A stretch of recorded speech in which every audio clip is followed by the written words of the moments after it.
எப்போதுமே ஹீரோயின்ஸ் வந்து அவங்களோட டிரான்ஸ்ஃபர்மேஷன் நீங்கள் கிரிட்டிசைஸ் பண்ணப்படுது நினைக்கிறீங்களா மேம்? கண்டிப்பாக சொசைட்டியே அப்படி தான், ஃபில்ம் இண்டஸ்ட்ரி மட்டும் அப்படி கிடையாது. ஆக்டர் இவ்வளோ பெரிய தொப்பையோட ஸ்க்ரீனில் வரும்போது நம்ம பாராட்டுறோம். இதுவே ஒரு ஃபீமேல் ஆக்டர் பண்ணால் அந்த மாதிரி பாராட்ட மாட்டோம். யாருமே உங்களை ப்ரொடெக்ட் பண்ண போகிறது கிடையாது, நீங்கள் தான் உங்களை. அபிராமி எப்படி மேம், ஃபயரா இல்லை காம்னஸா? ரெண்டுமே. எதாவது தப்பாக என்னை சுற்றி நடக்குதுன்னா நீங்கள் பார்ப்பீங்க, நான் ஒரு ஸ்டாண்ட் எடுப்பேன். What is inside your mobile phone அப்படிங்கிறதா Oh my God. டெலிட் பண்ணக்கூடாது மாப்பிள்ள. இது அந்த காலத்தில் சொல்கிறோம். ஒரு ஒரு அந்த அந்த காலத்தில் தான் நம்ம ஆப் இருக்கும்ல. காலேஜ் படித்த ஸ்கூல் படித்த மெமரி அதில் ஒன்று எடுங்க, ஜாலியாக பார்ப்போம். ஐயோ, அதெல்லாம் நான் டிலீட் பண்ணணும், இன்னும் பண்ணலை. ஃபேஸ்புக் எப்படி யூஸ் பண்ணுறது கூட மறந்து அது அப்படிதான், அது அப்படிதான். நீங்கள் வந்து ஜென்சிக்கு அடாப்ட் ஆகிட்டீங்க, வேற ஒன்று.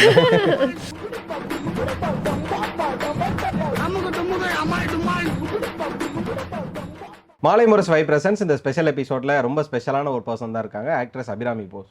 வணக்கம் மேம். வணக்கம். எப்படி இருக்கீங்க? நல்லா இருக்கேன், நீங்கள் எப்படி இருக்கீங்க? நல்லா இருக்கேன், ரொம்ப சந்தோஷமாக இருக்குது. ஆஃப்டர் லாங் டேஸ் ஒரு நல்ல தமிழ் பேசுகிற ஃப்ளூயண்ட்டாக பேசுகிற ஒரு ஆக்ட்ரஸ் கூட இன்டர்வியூ எடுக்கிறது. ஏன்னா ஒன்று தத்த புத்தா இங்கிலீஷில் நான் பேசணும், இல்லைனா தத்த புத்தா தமிழில் அவங்க பேசணும். இல்லை, நானும் ட்ரை தான் பண்ணுறேன். ஒரு அன்கம்ஃபர்டபுளான ஃபீல் அப்படிங்கிற ஒரு விஷயம் இருக்கும்ல, அது இருந்துகிட்டே இருக்கும். ஆனால் இந்த இன்டர்வியூ கொஞ்சம் நல்லா இருக்கும் அப்படின்னு நினைக்கிறேன். சரி, இங்கேருந்து போய்டும். ஒரு பக்கம் பார்த்தீங்கன்னா சுழல் 2 பண்ணுறீங்க, இன்னொரு பக்கம் பார்த்தீங்கன்னா அங்கே மலையாளங்களில் படம் பண்ணுறீங்க. ஸோ நீங்கள் பேசிக்காக தமிழா ஆர்எல்ஸ் மலையாளியா அப்படின்ற ஒரு விஷயம் இருக்குது. அப்பா மலையாளி, அம்மா மராட்டி. Okay. நான் வளர்ந்தது வந்து பாண்டிச்சேரியில். தட்ஸ் கால்டு இந்தியா இல்லை? ஒரு நல்ல இந்தியன் சிட்டிசனுக்கான 100% தகுதிகளும் உங்களுக்கு இருக்குது அப்படிங்கிற ஒரு விஷயம் சொல்கிறீங்க மேம். இப்போ வெள்ளக்குதிரை அப்படிங்கிற படம் நீங்கள் சுழல்லேருந்து நிறைய படங்கள் பண்ணியிருந்தாலும் வெள்ளக்குதிரை எஸ்பெஷலி ஸ்பெஷல் டு யூ அப்படின்னா, ஏன்னா நிறையா அவார்ட்ஸ் வாங்கியிருக்கு ஒரு பக்கம், இன்னொரு பக்கம் அபிராமி போஸை ஒரு பக்கம் எலவேட் பண்ணியிருக்கு அப்படிங்கிற ஒரு விஷயம் இருக்குது. உங்களோட பார்வையில் எப்படி மேம்? எனக்கு இது ஒரு மைல்ஸ்டோன் ப்ராஜெக்ட் தான். ஏன்னா பாண்டிச்சேரியில் வளர்ந்ததுனால எனக்கு தமிழில் ஒரு படம் பண்ணணுன்னு ரொம்ப வருஷமாக ஆசை. என் ஸ்கூல் ஃப்ரெண்ட்ஸு, நேபர்ஸ் எல்லாம் சொல்லிகிட்டே இருப்பாங்க, என்ன நீ மராட்டியில் பண்ணுற, மலையாளத்தில் பண்ணுற, ஹிந்தியில் பண்ணுற, தமிழில் எப்போ பண்ண போகிற, கண்டிப்பாக பண்ணி தான் ஆகணும்னு. ஸோ ஃபைனலி ஒரு தமிழ் படம் ரிலீஸ் ஆகுது. அதில் இவ்வளோ ப்ராமினெண்ட்டான ஒரு லீட் ரோல், அது ஒரு தனி விஷயம். பட் லீட் ரோலே இவ்வளோ ஸ்ட்ராங்கான ரோலாக இருக்கிறது ரொம்ப பெரிய விஷயம். நீங்கள் ஃபீல் பண்ணுவீங்களா மேம், உங்கள் தமிழ் இண்டஸ்ட்ரியிலும் அதிகமாக வேறு லாங்குவேஜஸ்லேருந்து ஹீரோயின்ஸை நடிக்க வைக்கிற மாதிரியான ஒரு விஷயங்கள் இருக்குது. அதை நினச்சி நிறையா ஃபீல் பண்ணியிருக்கீங்களா? இப்போ நம்மள மாதிரியான ஆட்களுக்கு வாய்ப்புகள் கம்மியாக கிடைக்குது அப்படின்னு ஃபீல் பண்ணி ஒரு யூஸும் கிடையாது. நம்மளோட ஒர்க் பார்த்துட்டே போனோம். அண்டு வருது, ப்ராஜெக்ட்ஸ் வருது. இந்த ஜேர்னி அப்படின்னு சொல்லுவோம்ல, நீங்கள் இந்த இடத்துல வந்து பேசுகிற வரைக்கும் ஒரு ஸ்ட்ரகிள்ஸை கிராஸ் பண்ணி வந்திருப்பீங்களா, அது கொஞ்சம் எக்ஸ்பிளைன் பண்ண முடியுமா? ஸ்ட்ரகிள்ஸ்னால் நிறைய பேர் நிறைய ஸ்ட்ரகிள்ஸ் பண்ணியிருக்காங்க. நான் என்னோட ஜேர்னியை ஸ்ட்ரகிள்னு சொல்லவே மாட்டேன். ஆக்சுவலி எல்லாரும் ஒரு கொஞ்சம் ஒரு ஸ்டெப்ஸ் தாண்டி தான் வரணும். பட் நான் ஃபிலிம் ஸ்கூல் போயிருந்தேன், 2 வருஷம் ஆக்டிங் படித்தேன், film and television institute of India. அதுக்கப்புறம் நான் ஹிந்தியில் ஒரு 2 ஃபில்ம்ஸ் பண்ணேன், சப்போர்ட்டிங் கேரக்டர்ஸாக, சின்ன கேரக்டர்ஸ். அதுக்கப்புறம் ஒரு மராட்டி படம் பண்ணேன் லீடா, மலையாளம் படம் பண்ணேன் லீடா, சுழல் 2 பண்ணேன், அப்புறம் வெள்ளக்குதிரை. ஸோ இது ரொம்ப ஒரு பிளெஸ்டான ஒரு ஜேர்னி தான் நினைக்கிறேன் நான். அதாவது ஒரு பேன் இண்டியன் ஆக்ட்ரஸ் அப்படிங்கிற விஷயத்த கூட நீங்கள் இதுக்குள்ளே மறைச்சி சொல்கிறீங்கன்ற மாதிரி நான் எடுத்துக்கிறேன். ஏன்னா அது அப்படியும் சொல்லலை, நான் பேன் இண்டியன் ஆக்ட்ரஸ் ஆகிட்டேன்பா, என்னப்பா ஸ்ட்ரகிள் பற்றி கேட்குறேன் அப்படின்ற மாதிரி. இன்ஸ்டாகிராம் போஸ்ட்டுக்கும் நேரில் பார்க்குற அபிராமிக்கும் நிறைய வித்தியாசங்கள் இருக்கு மேம். நிறைய பேர் அந்த மாதிரி சொல்லுவாங்க, நீங்கள் தயவு செஞ்சு வந்து மீட் பண்ணுங்க, ஏன்னா புரியவே மாட்டேங்குது நீங்கள் எந்த மாதிரி லுக்கில் இருக்கீங்கன்னு. ஸோ ஒரு பிக்சரில் மாறி சோசியல் மீடியாவில் நம்மளை வந்து எப்போதுமே காமிச்சிக்கிட்டே இருக்கிறது எவ்வளோ முக்கியமாக இருக்குது? நம்ம வந்து ஆக்டிவ்லேயே இருக்கணும், இல்லைனா டிஃப்ரெண்ட் ஆங்கிள்ஸில் இருக்கணும் அப்படின்னு. Good question. ஆக்சுவலி இப்போ ரொம்ப இம்பார்ட்டண்ட் ஆயிடுச்சு. ஓகே. ஆனால் நான் அந்த ப்ரெஷர் எடுக்கிறது கிடையாது. லக்கிலி நான் இது வரைக்கும் என்னோடய ஃபாலோயிங்காகையோ என்னோட போஸ்ட்ஸ்க்காகையோ அதுக்காக ரிஜெக்ட் ஆனது கிடையாது. ஸோ லக்கிலி அந்த மாதிரி ப்ராஜெக்ட்ஸோட பார்ட்டாக தான் நான் இருக்கேன். ஐ டோன்ட் திங்க் இது ரொம்ப சஸ்டெயினபிள் ஒரு ஃபார்மேட்டுன்னு எனக்கு தோணலை. கொஞ்சம் வருஷத்தில் அது டை டவுன் ஆகிடும்னு நான் நினைக்கிறேன். ஏன்னா சொல்லுங்க, இன்ஸ்டாகிராமுக்கு முன்னாடியும் எல்லாமே இருந்துச்சு. ஸோ இது ஒரு சின்ன ஒரு ஃபேஸ்ன்னு நினைக்கிறேன். எந்த இடத்துல உங்களுக்கு நம்ம ஒரு ஆக்ட்ரஸ் ஆகணும் அப்படிங்கிற ஆசை வந்தது? சின்ன வயசுலேயே. எதனால, யாரை பார்த்து, என்ன இன்ஸ்பிரேஷன் அப்படிங்கிற ஒரு விஷயம்? ஆக்சுவலி எங்கள் அப்பா கர்நாடிக் மியூசிக் ப்ரொஃபஸர், ஓகே. எங்கள் அம்மா Kathak dancer okay. And dentist. Okay.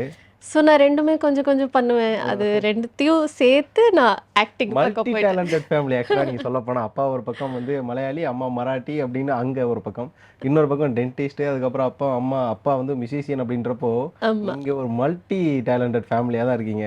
இன்னொரு விஷயம், நீங்கள் இப்படி மல்டி டேலண்ட் ஃபேமிலியில் இருக்கப்போ நம்ம ஒரு ஸ்ட்ரகிளை ஃபேஸ் பண்ண வேண்டியது இருக்கும். சொந்தக்காரங்க வந்தால் அபிராமி ஒரு பாட்டு பாட அப்படின்வாங்க, டான்ஸ் ஆட சொல்லுவாங்க. இது மாதிரியான விஷயங்கள்லாம் சைல்டுஹுட்டில் நீங்கள் கிராஸ் பண்ணியிருக்கீங்களா?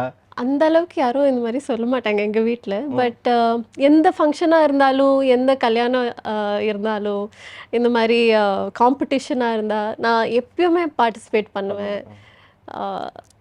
கொஞ்சம் கிஃப்ட்ஸு, அவார்ட்ஸு அப்படி இப்படி வாங்குவேன்.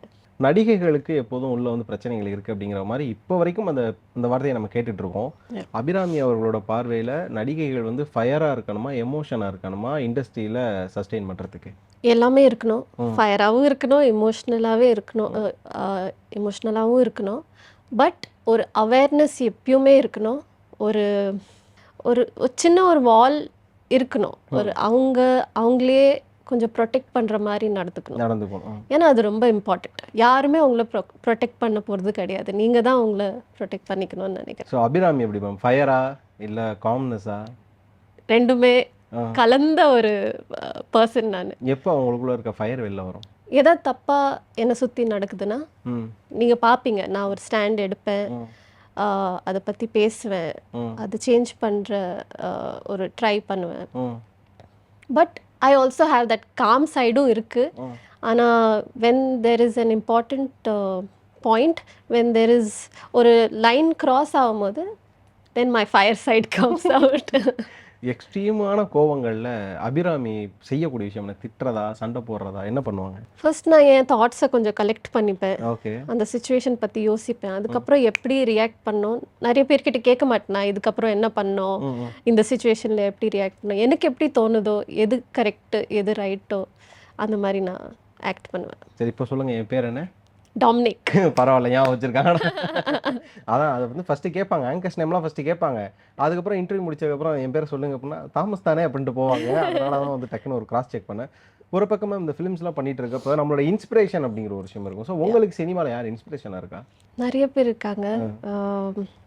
உருஷி ma'am, okay, Shabana Azmi ma'am, okay, Revathi ma'am, Kamal Haasan sir. Golden ஏராவா சொல்லிருக்கீங்க. ஓகே, 90s கிட்டா நீங்க? ஆமா. ஓகே, அதான் தெரியுது, அப்படியே வாட அடிக்குது. எங்க நிறைய பேர் இருக்காங்க. ஸ்ரீதேவி மேம். ஓகே. மெனி.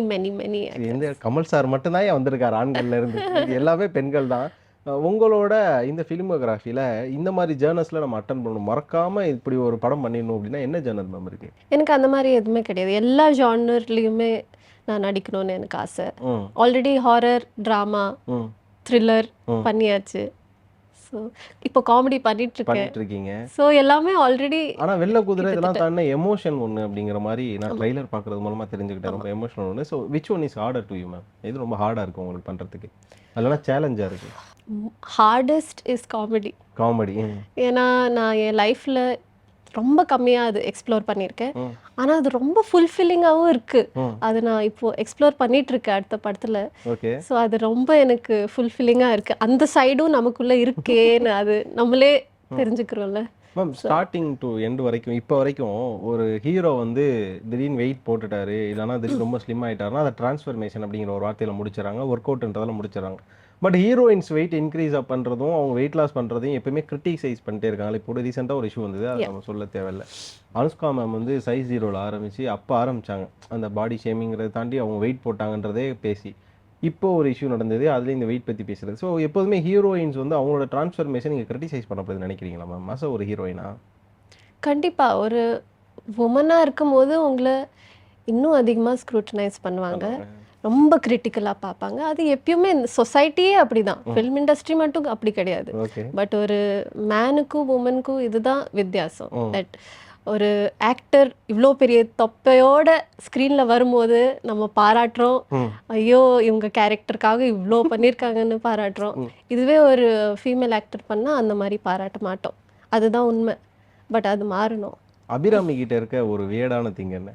அபிராமிக்கே தெரிஞ்ச நான் ஒரு மாதிரி வேடான ஆளுப்பா அப்படின்னா என்ன பண்ணுவீங்க? அது ஆக்சுவலி நான் கொஞ்சம் கண்ட்ரோல் பண்ணி உட்காந்துட்டு இருக்கேன். ஆனா என் ஃப்ரெண்ட்ஸ் எல்லாருக்கும் தெரியும். நான் ஒர்க் பண்ண செட்ல கூட எல்லாருக்கும் தெரியும். என்னோட லாஃப்டர் வந்து ரொம்ப கொஞ்சம் வியர்டா அப்படியா? கிரேசியான ஒரு லாஃப்டர். ஐய்யய்யோ! இத சொல்லிருந்தீங்கன்னா ஒரு 4 மொக்க ஜோக்க போட்டிருப்பேனே. அத நான் ரொம்ப கண்ட்ரோல் பண்ணி உட்காந்துட்டு இருக்கேன். பட் நான் படிச்சுட்டு இருக்கும்போது அந்த இன்ஸ்டிடியூட்ல எல்லாரும் கத்துவாங்க. "அபிராமி சத்தம் போடாத, ஷூட் போயிட்டு இருக்கு." அந்த மாரி. இப்ப அபிராமின்னு பேர் வச்சதுனாலே ஆரம்பத்துல இருந்து அபிராமி, அபிராமி அப்படிங்கிற ஒரு எல்லாரும் பாண்டிச்சேரியில எல்லாரும் அபிராமி, அபிராமி. நெறைய பேருக்கு ஒரு டவுட் இருக்கு மேம். அதுவும் இன்ஸ்டா போஸ்ட்லாம் பார்த்துட்டு, இன்ஸ்டால ஃபாலோவர்ஸ் அதிகமா இருந்தாலோ, இல்லன்னா வந்து ஃபோட்டோ ஷூட்ஸ் நல்லா இருந்தாலோ, அவங்க கிட்ட பேசுறது ரொம்ப கஷ்டம். அவங்க ரிப்ளை பண்ண மாட்டாங்க. அவங்கலாம் கொஞ்சம் ஹை எண்டடான வேரியன்ட் அப்படிங்கிற மாரி இருக்கும். ஸோ அபிராமி எப்படிப்பட்ட ஆள் மேம்? மெசேஜ் பண்ணா ரிப்ளை பண்ணுவாங்களா? அப்படின்னு பல பேருக்கான கேள்விகள் டிபெண்ட்ஸ் ஆன் த இன்னைக்கு மெசேஜ். எந்த மாரி மெசேஜ் பண்றாங்க. ஏன்னா எல்லா டைப்பும் இப்போ வரும்ல. ஒரு மெசேஜ் வருதுன்னு வச்சுங்களேன். ஆ. ஹாய் அபிராமி, எப்படி இருக்கீங்க? உங்களோட மூவிஸ்லாம் நல்லா இருக்கு. அப்படின்னு சொல்லி ஒரு மெசேஜ் பண்ணாங்க. ஐயோ! ரிப்ளை நான் ரொம்ப பண்ணுவீங்களா? சந்தோஷப்படுவேன். நான் ரொம்ப தேங்க் யூ ஸோ மச். எப்பயுமே ரெஸ்பாண்ட் பண்ணுவேன். எனக்கு இந்த மாரி மெசேஜஸ் வந்தா அப்ரிசியேஷன் வந்தா எனக்கு ரொம்ப அபிராமியோட பிளாக் லிஸ்ட்டுக்கு போகணும்னா என்ன குவாலிஃபிகேஷன் வேணும்? பிளாக் லிஸ்ட்டா? ஆ. ரொம்ப ஈஸி. ம். இன்சல்ட் பண்ற மாரி பேசுங்க. கொஞ்சம் பேக் ஹேண்ட் காம்ப்ளிமெண்ட், கொஞ்சம் ஒரு இன்சென்சிட்டிவான ஜோக் பண்ணாலே ஆஹா! என்ன பிளாக். இந்த இது எல்லாமே எனக்கு குடுக்குற மாரியான ஒரு ஹிண்ட்டா இருக்கு. ஏன் நீங்க அந்த மாரி ஐயோ! மேம் அப்படிலாம் கிடையாது. அப்படிலாம் இருந்தா நம்ம டிவில இருக்க முடியுமா? கரெக்ட். அதனால வந்து அந்த ஒரு விஷயம்லாம் கிடையாது. இருந்தாலும் சும்மா சொல்றேன். அபிராமிக்கு இதுவரைக்கும் வந்து மறக்க முடியாத ப்ரொபோசல்ஸ் ஏதாவது இருக்கா? வராம இருக்காது. நீங்க இல்லன்னு சும்மா சொன்னா நாங்க யாரும் நம்ப மாட்டோம். டிஎம்ஸ்ல எப்பயாச்சும் வரும். அப்படியா? I want to marry you. Uh. என்ன ரிப்ளை பண்ணுவீங்க? அபிராமியோட ரிப்ளை என்னவா இருக்கும்? ஓகே. பிளாக். பிளாக்கா? மேம் அதாவது ஒரு ஆசையோட மெசேஜ் பண்றாங்கன்னா பட்டுனா பிளாக் பண்ணுவீங்க? இதெல்லாம் ஆசையா? அ சும்மா சும்மா ஒரு படத்த பார்த்து ஐ வாண்ட் டு மேரி யூன்னு சொன்னா அது இப்ப மத்த இண்டஸ்ட்ரியிலலாம் இருக்கக்கூடிய ஆக்டர்ஸோ இல்லைன்னா ஆக்டர்ஸோ மெசேஜ் பண்ணா ஈஸியா ரிப்ளை பண்ணக்கூடிய இல்லைன்னா ஈஸியா மக்களோட கனெக்ட் ஆகக்கூடிய ஒரு இடங்கள்ல இருக்காங்க. ஆனா நம்ம இண்டஸ்ட்ரியில மட்டும் ஒரு ஹீரோயினோ ஒரு ஹீரோவோ நம்ம மெசேஜ் பண்ணா பெரிய ஸ்டார் கேஸ்ட் இல்லாம நார்மல் ஆக்டர்ஸ்க்கே ஒரு மெசேஜோ இல்லைன்னா ஈஸி டு ஆக்சஸோ பண்றப்ப அது கஷ்டமா இருக்குல்ல. அதுக்கான காரணம் என்னவா இருக்கும்னு நினைக்கிறீங்க? அந்த ஒரு கனெக்ஷன் இல்ல இல்லன்றீங்க. ஆமா ஆமா ஆமா. நீங்க சாதாரணமா ஒரு ரிவ்யூ குடுத்தீங்கன்னா, ஐ திங்க் அவங்க பேசுவாங்க. ம். அவங்க ரிப்ளை பண்ணுவாங்க. ஆனா ரொம்ப கஷ்டம் ஒரு ஆக்டருக்கு இவ்ளோ டிஎம்ஸ் வரும்போது, அண்ட் அவங்க ஒர்க் போயிட்டு இருக்கும்போது, ஐ திங்க் ரிப்ளை பண்றது கஷ்டம் எல்லாருக்கும். அதுதான் நினைக்கிறேன். வேற ரொம்ப எதுவுமே ரொம்ப நன்றி மேம். நீங்களே ஒரு கொஸ்டின் எடுத்து கொடுத்தீங்க. ரிவ்யூ அப்படிங்கிற ஒண்ணு. என்ன அப்படின்னா, நீங்க நடிச்ச படங்கள்ல வந்த ரிவ்யூஸ் பார்த்து நீங்களே உங்களுக்கு பிடிச்ச ரிவ்யூனா எந்த படத்துக்கான ரிவ்யூ மேம்? மலையாள படம் ஃபீனிக்ஸ்னு ஆமா சொல்லிட்டு. ஆமா ஆமா. அதுக்கு ரொம்ப அன்பு குடுத்துருக்காங்க. ம். அந்த கேரக்டர் எல்லாருக்கும் ரொம்ப புடிச்சிருந்தது. எல்லாரும் மேக்கப் பண்ற மாரி, அந்த கேரக்டர் மாதிரி மேக்கப் பண்ற மாரி வீடியோஸ், ரீல்ஸ்லாம் போடுவாங்க. ம். டயலாக்ஸ் பேசுற மாரிலாம் ரீல்ஸ் போடுவாங்க. ம். அந்த பாட்டு ரொம்ப வைரல் ஆச்சு. ம். ஸோ அந்த படம் வந்து எனக்கு ரொம்ப அன்பு குடுத்துச்சு. எது மேம் கஷ்டம்? சினிமால நடிக்கிற கஷ்டமா? இல்லன்னா ஒரு ரீல வந்து எடுத்து எடிட் பண்ணி அப் பண்றது கஷ்டமா மேம்? நான் அந்த பக்கமே அதிகமா போமாட்டேன். ரீல் எடுத்து பண்றது. பட் ஒன்லி ஃபோட்டோ ஷூட்ஸ் தான்ல? ஆ ம். அதுவும் ரேரா தான். நீங்க பார்த்துருப்பீங்க. நான் ரொம்ப ஆக்டிவ் கிடையாது சோஷியல் மீடியா. செட்ல வந்து ஃப்ரீக்வென்ட்டா அபிராமி பண்ற விஷயம் என்ன? நான் கொஞ்சம் படிப்பாளி. ம். படிப்பீங்களா? ஐயோ! நமக்கு நான் ஆவாதே. சீனுக்கு முன்னாடி அந்த சீன் பேப்பர் ம். நீங்க டைரக்டர் கிட்ட கேட்டீங்கன்னா, அதுல அவங்க சொல்லுவாங்க. அந்த ஹைலைட் ஸ்டிக்கர்ஸ்லாம் இருக்கும்ல, ஆமாமா. அதெல்லாம் போட்டு வேற வேற கலர்ஸ் ஒரு கிரீன், ஆரஞ்சு. கிரீன்னா கொஞ்சம் ஈஸியான சீனு. அந்த மாரி ஸ்டிக்கர் ஒட்டிப்பேன். ஆரஞ்சுனா கொஞ்சம் நடுவுல இருக்கிற, ரெட்டுனா கஷ்டமான சீனு. அந்த மாரிலாம் ஸ்டிக்கர் போட்டு, இது முடிஞ்சிருக்கு, இதுல என்ன பண்ணோம், இதுல என்ன பேக் ஸ்டோரி அந்த மாரிலாம் எழுதி, ஸ்கிரிப்ட் புக்கு கூடயே உட்காந்து, அந்த மாரி பண்ற ஒரு பொண்ணு நானு. அதாவது எம்மா யாரும்மா நீ? அப்படிங்கிற மாதிரியான ஒரு விஷயத்து கூட இருக்கீங்களே மேம். உங்களுக்கு தமிழ் இண்டஸ்ட்ரியில யார் கூட நடிக்கணும்னு ஆசை இருக்கு? பட் அன்லக்கிலி ஒரு பக்கம் தளபதி அவ்வளோதாங்க லாஸ்ட் படம்னு சொல்லிட்டாரு. அந்த ஒரு ட்ரீமே நெஞ்செல்லாம் உடைஞ்ச மாரி இருக்கும். கமல் சார் ஆபியஸா அவர் ஒரு கமல் பக்கம் அரசியலுக்கு போயிட்டாரு.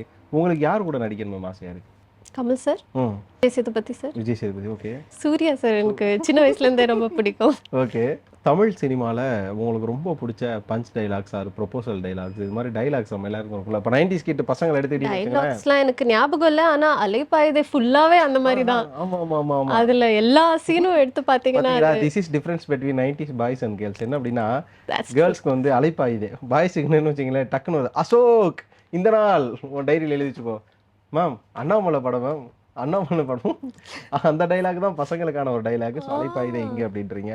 இந்த விஷயங்கள் பேசிகிட்டே இருக்கும்போது நம்ம ஒரு செக்மெண்ட்டுக்குள்ளே குதிக்கணும். அது என்ன அப்படின்னு பார்த்தீங்கன்னா, what is inside your mobile phone அப்படிங்கிறது தான் இந்த ஒரு செக்மெண்ட். இதுக்கு என்ன பண்ணணும்னா, உங்களோட சோஷியல் மீடியாஸை கொஞ்சம் நேரம் நாங்கள் ஆப்ரேஷன் பண்ண போகிறோம். அதனால் ஃபஸ்ட்டு இன்ஸ்டாகிராமுக்கு போங்க. டெலிட் பண்ணக்கூடாது மாப்பிள்ள. சொல்லுங்க. அதில் வந்து உங்களோட போஸ்ட்டில் உங்களோட ஃபேவரட்டான போஸ்ட் எது அப்படின்னு சொல்லி. போஸ்ட்லேயே ஃபேவரட்டான போஸ்ட் அப்படியே அந்த கேமராவில் காட்டிடுங்க. பிரைட்னஸ் ஃபுல்லாக வச்சுருங்க ma'am. Sorry, most of iPhone users வந்து பிரைட்னஸ் கம்மியாக தான் வச்சுக்குவாங்க. அந்த செக்யூரிட்டி. இந்த போஸ்ட் வந்து லாஸ்ட் இயர் நான் என்னோட இன்ஸ்டிடியூட், ஃபில்ம் இன்ஸ்டிடியூட் போயிருந்தேன். ஓகே. ஒரு 5 வருஷத்துக்கு அப்புறம் போயிருந்தேன். Indian IFFK. ஓகே. ஆமா ஆமா பார்த்தேன். உங்களோட ஹைலைட்ஸ்ல வந்து பயங்கரமா ட்ரெயின் விட்டுருந்தீங்க IFFK அப்படின்னு சொல்லிட்டு. அதுல கேரளால மலையாளம் இண்டஸ்ட்ரியோட ஃபர்ஸ்ட் ஆக்ட்ரஸ் PK ரோசியா நடிக்கிற ஒரு வாய்ப்பு எனக்கு இருந்துச்சு. ஸோ என் இன்ஸ்டிடியூட்டில் போய் எங்களோட மெயின் தியேட்டரில் உட்காந்து அது ஷூட் பண்ணோம். ஸோ அது எனக்கு ரொம்ப ஸ்பெஷலான ஒரு மூமெண்ட்டாக இருந்துச்சு. அதுவும் 5 வருஷத்துக்கு அப்புறம் என்னோட ஃபிலிம் ஸ்கூலுக்கு போகிறேன், ஷூட்டுக்காக போகிறேன், PK ரோசியா நடிக்கிறேன். ஸோ அது எனக்கு ரொம்ப ஓவர்வெல்மிங்கான ஒரு ஹாப்பியான. நீங்கள் இந்த போஸ்ட்டை இதை பேசாமல் டெலிட் பண்ணிடலாமா இல்லை வச்சுக்கலாமா அப்படின்னு சொல்லி உங்களோட போஸ்ட்லேயே கன்ஃபியூஸ்டாக வச்சுருக்க ஒரு போஸ்ட் ஃபோட்டோ இருந்தால் ஏதோ கடைசியில் ஒன்று பழசாக ஒன்று இருக்கும், சின்ன வயசு போஸ்ட். அது நான் எடுத்திருப்பேன். இது வரைக்கும் நான் எடுக்கலைன்னா அது இது அந்த காலத்தில் சொல்கிறேன் பாரு. அந்த காலத்தில் ஓகே ஒரு ஒரு அந்த காலத்தில் தான் இருக்கும்ல அந்த பியூட்டி கேமரா. இது பேண்டி கேம் இல்லையா? ஐயோ யூ கேம் பெர்ஃபெக்ட். அதுல எடுத்த பிக்சர் எனக்கு கொஞ்சம் எம்பாரசிங்கான ஒரு. நானே பார்க்கணுங்க யூ கேம் பெர்ஃபெக்ட்லாம். எப்பா செரின்னு ஒரு ஆப்ஷன் இருக்கும் ஒரு ஃபில்டர். அதானே? ஐ திங்க் இது செரி தான். ஆமா ஆமா பல நாள் எங்களை அதெல்லாம் காட்டணும் ஒரு ஆப். அது 2017ல எடுத்த. உங்களோட பயோ என்ன வச்சிருக்கீங்க? எதுவுமே இல்லை இப்போ நினைக்கிறேன். ஆக்டர்ஸ் மட்டும் தான் வச்சிருக்கீங்க. ரீசெண்டாக தான் எல்லாமே நான் கிளியர் பண்ணேன் கொஞ்சம். உங்களோட செலிபிரிட்டி க்ரஷ் யாரு இன்ஸ்டால? அப்பெல்லாம் யாருமே இல்லை. அப்படியா? சரி, நீங்கள் லாஸ்ட்டாக யாரை சர்ச் பண்ணி பார்த்தீங்க இன்ஸ்டால? நான் யூஸ்வலி டிலீட் பண்ணிவிட்டேன் பாருங்க. ஆஹா, சரி, யாரை நீங்கள் லாஸ்ட்டாக சர்ச் பண்ணி பார்த்தீங்க ஞாபகம் இருக்கா? இல்லை யாரை ஃப்ரீக்வெண்ட்டாக சர்ச் பண்ணி பார்ப்பீங்க? அது ஹேஷ்டேக்ஸாக இருக்கட்டும், அக்கௌண்ட்ஸாக இருக்கட்டும். இப்போ இந்த இன்டர்வியூனால என்னதான் போட்டு பார்க்குறேன், என்ன போட்டிருக்காங்கன்னு. மற்றபடி யாரை சர்ச் பண்ணுவேன்? சர்ச் பண்ண தேவையில்லைல்ல, நம்ம ஃபாலோ பண்ண சர்ச் பண்ண தேவையில்லை. ஸோ அப்படிலாம் ஒன்றும் இல்லை. அதுக்கப்புறமா உங்களோட ஃபாலோவரில் உங்களுக்கு ரொம்ப பிடிச்ச மாதிரியான ஆட்கள், பெக்யூலராக ஒருத்தர் ஞாபகம் இருக்கா? அடிக்கடி உங்களை விஷ் பண்ணுறவர், உங்களோட ஃபோட்டோஸ்க்கெலாம் கமெண்ட் பண்ணுறவங்க, அது மாதிரி நம்ம எப்போ போட்டாலும் இவர் ஒரு கமெண்ட் பண்ணிடுவார் அப்படிங்கிற மாதிரி ஆட்கள் இருக்காங்க. ஒரு ஹேண்ட்ஃபுல் ஆஃப் பீப்புள் இருக்காங்க. அந்த ஃபீனிக்ஸ் படத்தை பார்த்து கொஞ்சம் பேர் வந்திருக்காங்க லைஃப்பில். கொஞ்சம் லாயலாக அவங்க கமெண்ட் பண்ணி லைக் பண்ணி. உங்களோட மெசேஜ் ரெக்வெஸ்ட் அப்படிங்கிற ஒரு ஆப்ஷன் இருக்குல்ல, அதாவது ஒரு பக்கம் ஜெனரலி, பிரைமரி, அதுக்கப்புறம் ரெக்வெஸ்ட் மெசேஜ், ஓப்பன் பண்ணாத மெசேஜ் எத்தனை இருக்கு? ஆக்சுவலி எனக்கு ஒரு பிரச்சனை இருக்கு தெரியுமா? நான் இந்த அன்ரெட் மெசேஜஸ்லாம் எனக்கு பிடிக்காது. வாட்ஸ்அப்லயும் நான் எனக்கு OCD கிடையாது, பட் கொஞ்சம் கிளியரா இருக்கும். வாட்ஸ்அப்லயும் எனக்கு அன்ரெட் மெசேஜஸே கிடையாது. அட்லீஸ்ட் நான் ஃபார் நேம் சேக் அது கிளிக் பண்ணி அது ரீட் பண்ணிடுவேன். அது ஆக்சுவலாக ரீட் பண்ணுறனோ இல்லையோ அதை இது பண்ணிடுறேன். அது வந்து கிளியர் பண்ணிட்டே இருப்பீங்க. ஆமாம், எனக்கு பிடிக்காது இந்த மாதிரி அன்ரெட் மெசேஜஸ் கிடையாது. ஸோ நீங்கள் மோஸ்ட்டாக ஃபாலோ அவுட் பர்சனா இல்லை அன்ஃபாலோ பண்ணுற பர்சனா மேம்? அதாவது ஒருத்தவங்களுக்கு வந்து ஃபாலோ கொடுத்துருப்பாங்க, ஃபாலோ பேக்குன்னு காட்டும், அதை அப்படியே விட்டுருவீங்களா இல்லை ஃபாலோ பேக் திரும்ப கொடுக்குற பர்சனா நீங்கள்? யார் ஃபாலோ பண்ணுறாங்க அது ப்ரொஃபைல் செக் பண்ணுவீங்களா? சும்மா ஃபாலோ பேக்லாம் எப்படி பண்ண முடியும்? செக் பண்ணிட்டு தான். ஓகே, உங்களோட பிளாக் லிஸ்ட்டுக்கு போனீங்கன்னா கொஞ்சம் எவ்வளோ பேர் பிளாக்ல இருக்காங்க நாங்கள் பார்க்கணும். யாருன்னு சொல்ல தேவையில்லை, பட் அதுக்கான கவுண்ட்டை பார்க்கணும். அது எப்படி பார்ப்போம்? இது மோஸ்ட் ஆஃப் த பர்சன்ஸ் நான் வந்து யாருக்கெல்லாம் இன்சைட் த மொபைல் சீக்ரெட்ஸ் கேட்குறனோ, அந்த ஆக்டர்ஸ் அண்ட் மாடல்ஸ்லாம் கேட்குறவங்க என்ன தெரியுமா? 44 எப்படி போகணும் தான் கேட்குறாங்க. 44 பிளாக்ஸ். அதான் நான் முதல்ல நீங்கள் சொல்லிட்டீங்களா, இது அதுக்கு வரணும்னா குவாலிஃபிகேஷன் வந்து ராங் மெசேஜஸ் பண்ணாலே போதும், பிளாக் வந்துடும் அப்படின்னு. ஓகே, பிளாக்ல இருந்து அன்பிளாக் ஆகிறதுக்கு என்ன பண்ணணும்? அந்த டிப்ஸை சொன்னீங்கன்னா அவங்களோட பிளாக் ஆனவங்க எவனா பார்த்துக்கிட்டு திரும்ப ட்ரை பண்ணுவாங்க. இது வரைக்கும் நான் அன்பிளாக் பண்ணதில்லை. ஒரு வாட்டி பிளாக்னா அப்போ வேற ஐடியில் வந்து மெசேஜ் பண்ணுங்கடா பாடி சோடா மேம். ஃபேஸ்புக் யூஸ் பண்ணுவீங்களா மேம்? நீங்கள் 90s கிட்ட ஆப்வியஸாக யூஸ் பண்ணியிருப்பீங்க. டெஃபினெட்லி ஸோ இப்போ வச்சிருக்கீங்களா ஃபேஸ்புக் அக்கௌண்ட் இருக்கு. ஆனா ரொம்ப ஆக்டிவ் பரவாயில்ல அது தான் இருக்காங்க அதுல ஆக்டிவா. பரவாயில்ல அதை தோண்டுங்க இன்னைக்கு அதை எடுப்போம் நம்ம ஐயோ கல்லறையிலேருந்து வெளியே எடுப்போம் நம்ம ஃபேஸ்புக்கெல்லாம் வந்து பாவம் மார்க் மாமா நம்மளை நம்பி ஆரம்பிச்சாரு 90s கிட்ட வளர வளர ஃபேஸ்புக் அழிய ஆரம்பிச்சிருச்சுல்ல. That's true. ஆமாம் ஒரு நாள் இன்ஸ்டாகிராமும் அப்படிதான் ஆக போகுது. அப்படியா மேம்? ஸோ என்ன ஸ்டோரி போட்டிருக்கீங்க என்னைக்கு நீங்கள் இன்ஸ்டால? நேத்து ஒரு இன்டர்வியூ வந்தது. ஆமாம் ஆமாம் பார்த்தேன் வரிசையாக பார்த்தேன். சரி ஓகே அப்போ நான் நினச்சிக்கிட்டேன் நம்ம இன்டர்வியூ நல்லா இருந்தால் இவங்களும் ஸ்டோரி போடுவாங்கப்பா மறக்காம மென்ஷன் பண்ணி போட்டுருக்கேன். கண்டிப்பா அதனால வந்து இப்போ நம்ம ஃபேஸ்புக் போயிடலாமே. போயிட்டேன். போயிட்டீங்களா? ஃபேஸ்புக்கில் உங்களோட ப்ரொஃபைல் போங்க. ஓகே. ப்ரொஃபைலில் அந்த கீழே பயோ என்ன மேம் வச்சுருக்கீங்க? அப்படிலாம் இருக்காதுன்னு நினைக்கிறேன். இல்ல பாத்தீங்களா? அதுவும் எதுவும் வச்சில்ல நீங்கள். அதில் எப்போ லாஸ்ட்டாக போஸ்ட் பண்ணீங்க? நான் சுழல் ரிலீஸ் ஆனப்போ தான் போஸ்ட் பண்ணியிருக்கேன். அப்படியா? இந்த இயர் பிகினிங்ல. உங்களுக்கு பிடிச்ச போஸ்ட் மேம் அதில் ஆனால் ஆக்சுவலாக பழைய போஸ்ட்டுகள்லாம் இருக்கும் நம்ம காலேஜ் படித்த ஸ்கூல் படித்த மெமரிலாம் அதில் ஒன்று எடுங்க ஜாலியாக பார்ப்போம். ஐயோ அபிராமி போஸா இது அப்படிங்கிற மாதிரி ஒரு ஃபோட்டோ ஒன்று எடுங்க. அதெல்லாம் நான் டிலீட் பண்ணணும், இன்னும் பண்ணலை. ஃபேஸ்புக் எப்படி யூஸ் பண்ணுறது கூட மறந்து அது அப்படிதான் அது அப்படிதான் நீங்கள் வந்து ஜென்சிக்கு அடாப்ட் ஆகிட்டீங்க வேற ஒன்றும் இல்லை. ஃபோட்டோஸ் மை காட் 2016 2015 மேம் நான்லாம் 2008 இருக்கும் மேம். நீங்கள் வேறு தான் யூ கேம் பர்ஃபெக்ட். ஆமாம் அங்கேயும் மாமா தானா? இது எங்கள் கிரைஸ்ட் யூனிவர்சிட்டியில் எத்னிக் டேன்னு ஒன்று. நீங்களா? கமெண்ட் ஒன்று வந்திருக்காது என்னன்னு பார்ப்போம். ஐயோ அதெல்லாம் பார்க்காதீங்க. பியூட்டிஃபுல் பேர் படிக்க மாட்டேன் பியூட்டிஃபுல்னு போட்டுக்கிறேன். பியூட்டிஃபுல்னு போட்டுட்டு பக்கத்தில் ஒரு எமோஜி ஒன்று போட்டிருக்காங்க. அதை என்னன்னு பாருங்களேன் நீங்களே. ஒரு ஹாஃப் ஸ்மைல் ஒன்று. ஓகே பியூட்டிஃபுல் அப்படின்னு சொல்லிட்டு you without you came perfect நம்மளால போஸ்ட் போட முடியாதுன்னு நினைச்ச மொமெண்ட்ஸ் அந்த உங்களுக்கு அது மாதிரி இருந்ததா மேம்? அது போக போக தான் தெரிஞ்சது அந்த மாதிரி நமக்கு தேவையில்ல பியூட்டி கேம் இல்லாம கூட நல்லா தான் இருக்கும். ஸோ ஃபேஸ்புக்கில் எவ்வளோ பிளாக் லிஸ்ட் இருக்காங்க பாருங்க. அது எப்படி பார்க்குறது? இல்லை நான் அதிகமாக பண்ணல அதில் பிளாக். மேம் அதில் ஒரு 44 இதில் ஒரு 20 பேராக இருப்பாங்க. காட்டுங்க. இது வந்து கேமராமேன் பதிவு நம்மளோட பதிவு எதுவும் கிடையாது. மேம் நான் இருப்பேனா? நான் இருக்கவே மாட்டேன் மேம். வாய்ப்பே டாமினிக் தேடுறேன் இருங்க. நீங்க உங்களோட பிளாக் லிஸ்ட் பாருங்க. என்னை தேடி எஸ் ஆகாம இருங்க. இதுல சத்தியமா தெரியல எனக்கு. ஒன்றும் பிரச்சனை மேம். செட்டிங்ல போயிட்டு பிரைவேசில போய் பிளாக் லிஸ்ட் கொடுத்தீங்க நானே கூட எடுப்பேன். ஒன்றும் பிரச்சனை வேணாம் தேங்க்யூ. பிரைவசி சரி பாருங்க. ஐஃபோனா மேம்? நல்லா இருக்கு. நான் யார் கையிலுமே என் ஃபோனுக்கு கொடுக்க மாட்டேன். அப்பாடா இதுதான் ஃபர்ஸ்ட் டைம் இன் ஹிஸ்ட்ரி. பயந்து கொடுக்குறேன் மேம். இல்லை மேம் நான் அப்பெல்லாம் எதுவும் போக மாட்டேன். அண்ணன்கள்லாம் கொஞ்சம் அப்படி தான் ரியாக்ஷன் கொடுப்பாங்க. நீங்கள் எதுவும் அப்படி நினச்சிக்காதீங்க. நான் அப்படிப்பட்ட பையன்லாம் கிடையாது. நான் ரொம்ப நல்ல பையன். அது தெரிஞ்சு என்ன பண்ண போறீங்க மேம்? இது வந்து ஒரு செக்மெண்ட் மேம். இது எத்தனை பேரை நீங்கள் பிளாக் பண்ணியிருக்கீங்க அப்படிங்கிறதெல்லாம் வந்து நம்ம இன்னைக்கு வெளியில் காட்டணும். ப்ரொஃபைல் ஸ்டேட்டஸ் ரெக்கமெண்டேஷன் என்ன போதுங்க. வரவே மாட்டேன். இல்லை வேற எங்கேயும் போல அங்கே தான் இருக்கேன் நான். இன்னும் கடைசி வரையும் வந்து பிளாக்கே காணுமே. பண்ணியிருக்க மாட்டேன். அந்த வயசுலலாம் தெரியாதுல்ல இந்த மாதிரி பிளாக் பண்ணணும் இது பண்ணணும். இப்போதான் தெரியுது. பிடிக்காதவங்கள பிளாக் பண்ணி நாமினிக்குன்னு ஒரு ரெக்வெஸ்ட் வந்தா பிளாக் பண்ணணும்னு தெரியுதா மேம்? இல்ல பாவம் தான். சரி ஃபேஸ்புக்கில் நீங்கள் யாராவது ஒரு பர்சனை ரொம்ப தேடி இருக்கீங்களா? அது வந்து ஸ்கூல் மேட்ஸாக இருக்கட்டும் காலேஜ் மேட்ஸாக இருக்கட்டும் யாரையாவது தேடி இருக்கீங்களா? நம்மளோட கான்டாக்ட் போயிடுச்சு உனக்கு தேடி. அப்படியா? ஸ்கூல் படிச்சுட்டு இருக்கும்போது எல்லாரையும் ஃபேஸ்புக்கில் தானே தேடுவோம். ஆமாம்மா. என்னைக்காவது ஒரு பையனை தேடி இருக்கீங்களா? தேடி இருப்பேன். தேடி இருப்பேன்லாம் இல்லை தேடி இருக்கேன் தேடலை ரெண்டில் ஏதாவது ஒன்று தேடி இருப்பேன். அப்போ தேடி இருக்காங்கப்பா. அப்போ ஏதோ ஒரு சொல்லப்படாத கதை இருக்கு அபிராமிக்கு. ஓகே அது தனியாக எடுப்போம். மேம் வேற இந்த த்ரெட்ஸ் இது மாதிரியான அக்கௌண்ட்ஸ் வச்சு த்ரெட்ஸ் அதுக்கப்புறம் இந்த மோஜின்லாம் ஒரு ஆப் இருக்காம மேம்? எப்படிதான் எல்லாரும் ஒரு 5-6 ஆப்லாம் வச்சிருக்காங்க. என்னால நானே வச்சிருக்கேன் ஹேண்டில் பண்ண முடியல. த்ரெட்ஸ் எக்ஸ் ஃபேஸ்புக் அப்போ மோஜி ஷேர் சாட் எவ்வளோ ப்ரொஃபைல் வச்சு அதெல்லாம் தெரியாது. ஆக்சுவலாக என்னன்னா இப்போ உங்களை மாதிரி வந்து ஃபாலோவர்ஸ் நிறையா இருக்க செலிபிரிட்டிஸ்க்கு வந்து அப்பெல்லாம் வந்து யூஸ் பண்ணுறது கஷ்டம். ஆனால் எங்களை மாதிரி ஒரு 1000 ஃபாலோவர்ஸ் வச்சிருக்கோம் உங்களுக்குலாம் ஒரு 4-5 ஆப் வச்சுக்கிற கொஞ்சம் ஈஸியாக இருக்குது. ஸோ த்ரெட்ஸில் இல்லையா நீங்கள்? இல்லை சரி ரொம்ப ஷார்ட்டாக முடிஞ்சிருச்சப்பா அந்த செக்மெண்ட். உங்களோட மொபைலோட வால்பேப்பர் எடுங்க. ஓ கரண்ட் வால்பேப்பர் அது டிஎஸ்எல்ஆரில் எடுத்து எடிட் பண்ணதில்லை? இல்லை சின்ன வயசு. ஆனால் இது எப்படி காட்டுறது? லாக் பண்ணிட்டு காட்டுங்க திரும்ப. இல்லை நோட்டிஃபிகேஷன்ஸாக இருக்குமா? இது எப்படின்னா ஓ அப்பா அம்மா நீங்களா? சரி ஃபேமிலி ஃபோட்டோ ரொம்ப எமோஷன் ஆகிடுச்சுப்பா. Lock screen wallpaper ma'am? இது என் ஃப்ரெண்டு கிளிக் பண்ண ஒரு பிக்சர். கேட்டுங்க. ஓஹோ! ஓ மொபைல்ல கிளிக் பண்ணதா? ஆமா.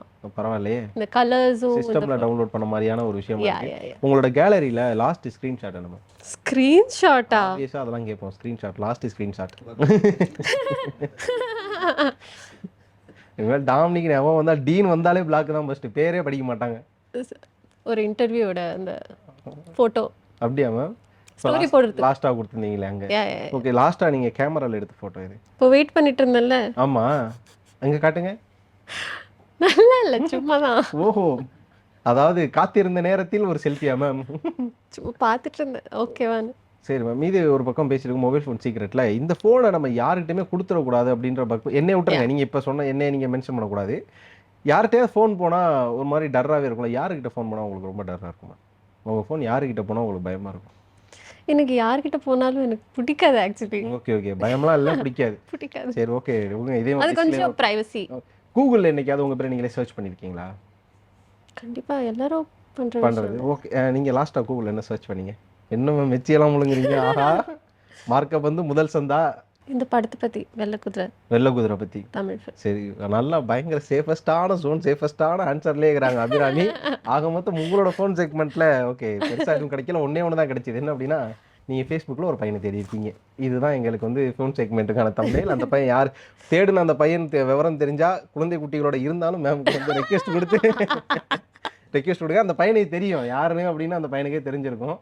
நான் சொன்ன மாதிரி குழந்தை குட்டிகளோட கூட இருக்கலாம். சரி, ஓகே மேம். ஒரு பக்கம் செக்மெண்ட் தாண்டி இந்த இன்டர்வியூட எல்லாம் நான் என்ன கேட்கணும்னு நினைக்கிறேன்னா, நீங்கள் அப்கமிங் உங்களை மாதிரி அப்கமிங் இண்டஸ்ட்ரிக்கு வர்றவங்களுக்கு அட்வைஸ் இல்லாமல் ஒரு எப்படி சொல்கிறது, ஒரு மென்டராக ஒரு பாயிண்ட்டாக சொன்னால் என்ன மேம் சொல்லுவீங்க?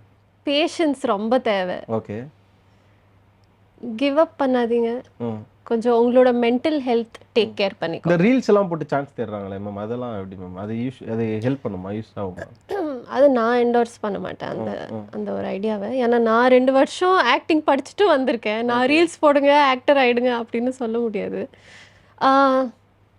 மென்டல் ஹெல்த் பார்த்துக்கோங்க, ஃபிசிக்கல் ஹெல்த் பார்த்துக்கோங்க மெயின்லி.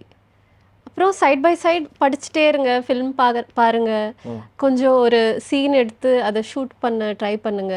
நீங்களே பாருங்க எப்படி பெர்ஃபார்ம் பண்றீங்க. அவ்வளோதான். அவங்கள பிஸியாவே வச்சுக்கோங்க. இல்லைன்னா இது ரொம்ப கஷ்டம். ஒரு வாய்ப்புக்காக வெயிட் பண்றது, அது அந்த பீரியட் இருக்குல்ல, அது ரொம்ப கஷ்டமான period. So just take care of yourself. ஆமாம், பார்த்துங்க. அதாவது கேட்டால் மட்டும்தான் அவங்க 90s கிட்டும் தெரியும். பார்க்குற ஜென்சி கிட் மாதிரியே இருக்காங்க. அபிராமி போஸ் மேம் சொல்கிறதே எல்லாரும் அட்வைஸாக இல்லாமல் ஒரு ஃப்ரெண்ட்லி டேக் எடுத்துக்கோங்க. Thank you so much for your time. Thank you Dominic. Request கொடுக்குறேன், அப்புறமா அக்செப்ட் பண்ணிடுங்க. தொப்பைகளோட இருக்க யாரும் வருத்தப்படாதீங்க. உங்களை டீம் இன்டர்வியூ சந்திக்கிறேன். நன்றி மேம். தேங்க்யூ. நன்றி.